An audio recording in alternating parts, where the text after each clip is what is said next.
اعوذ باللہ من الشیطان الرجیم بسم اللہ الرحمن الرحیم اللہم صلی علی سیدنا محمد وعلی آلہ بقدر حسنہ وجمالہ مولا صلی وسلم دائما ابدا علی حبیبک خیر الخلق کلہم۔ تو دوستو کیا حال چال ہے؟ ٹھیک ٹھاک ہو؟ خیر خیریت ہے؟ السلام علیکم ورحمۃ اللہ وبرکاتہ۔ کہتے ہیں کہ آئین کے مطابق، دستور کے مطابق یا ہدایات جو دی گئی ہوں اس کے مطابق عمل کیا جائے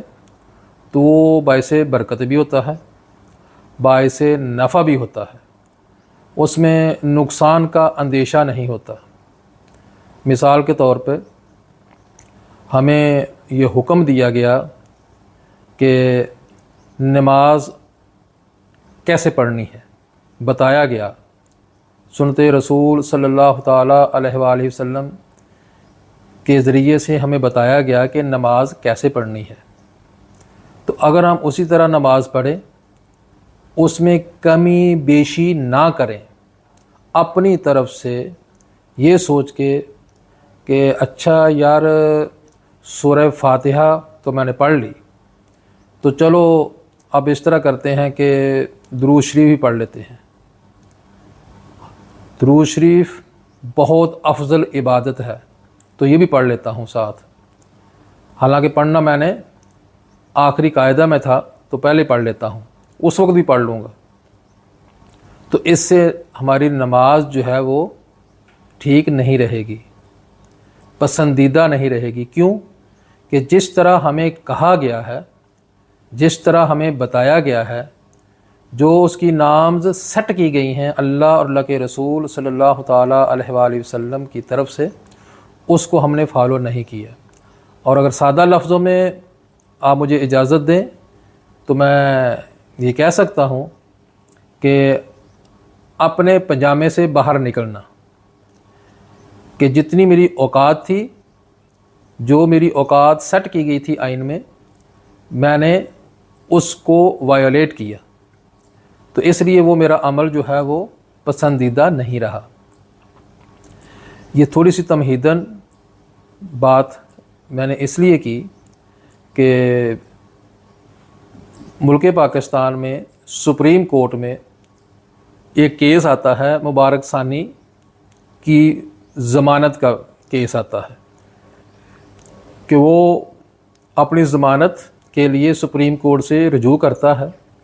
جو کہ قادیانی ہے، مرزئی ہے، اور اس کی جو لوور کورٹس تھیں وہاں سے اس کی ضمانت کنفرم نہیں ہو رہی تھی۔ تو سپریم کورٹ میں یہ کیس چلتا ہے، اور سپریم کورٹ کو آئین اور قانون کے مطابق تو جو اس کی درخواست تھی، جو اس کی پرے تھی، اس کو اسی تک ہی محدود رکھنا چاہیے تھا، لیکن بدقسمتی سے سپریم کورٹ کے ججز نے ضمانت کا جو دائرہ تھا اس سے تجاوز کیا، جس کی وجہ سے پچھلے 6 مہینے سے ملک کا ہر ذی شعور مسلمان شہری تذبذب پریشانی کا شکار رہا، اور پروٹیسٹ بھی اس کے اوپر اسلام آباد میں ہوئے، اور اچھے خاصے ہوئے۔ وہ تو اللہ پاک کی مہربانی سے اچھا ہوا کہ پہلے انہوں نے ریویو کی پٹیشن کو قبول کیا، تو اس میں 2-3 مہینے نکل گئے۔ اب ریویو پٹیشن کا جب فیصلہ آتا ہے تو وہ پہلے فیصلے سے بھی زیادہ پریشان کن ہو جاتا ہے۔ تو کہنے کا مقصد یہ کہ اگر سپریم کورٹ اس کو ضمانت کے کیس تک ہی سنتی اور اپنا فیصلہ بھی ضمانت کی حد تک ہی رکھتی، یا اس کو ضمانت دے دیتی یا ضمانت کی اپلیکیشن اس کی کینسل کر دیتی، بات ختم۔ لیکن جب انہوں نے ضمانت کے کیس سے بڑھ کے اس کی اپیل کو انٹرٹین کرنے کی کوشش کی جس کی اس بندے نے استدعا ہی نہیں کی تھی، تو پھر مسئلے مسائل پیدا ہوتے ہیں۔ تو اچھا ہوا کہ کل قاضی فیاض عیسیٰ صاحب نے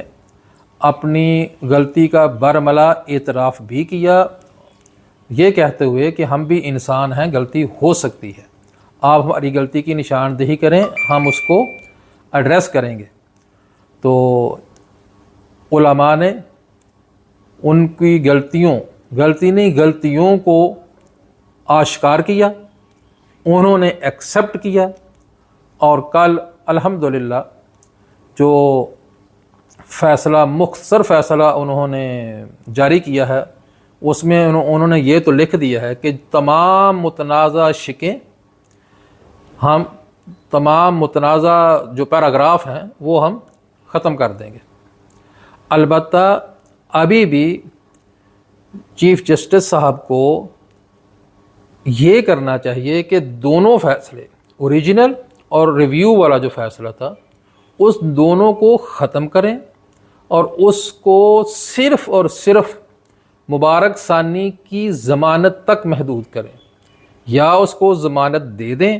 یا اس کی ضمانت کینسل کر دیں، صرف یہی بات، تو سارے مسئلے حل ہو جائیں گے، اور اللہ اور اللہ کے رسول صلی اللہ تعالیٰ علیہ وآلہ وسلم کی بارگاہ میں ہم سب اور چیف جسٹس صاحب بھی یقیناً سرخرو ہوں گے۔ تو اللہ پاک خیر و عافیت فرمائے۔ اب تفصیلی فیصلے کا انتظار کرتے ہیں اور دیکھتے ہیں کہ کس حد تک چیف جسٹس صاحب اور سپریم کورٹ کے باقی ججز جو ان کے بینچ کا حصہ تھے، انہوں نے کس حد تک اپنی غلطی کو مانا ہے، غلطی کا احساس کیا ہے، مسلمانوں کے جذبات کا احساس کیا ہے، اور ان بے حیا اور بے شرم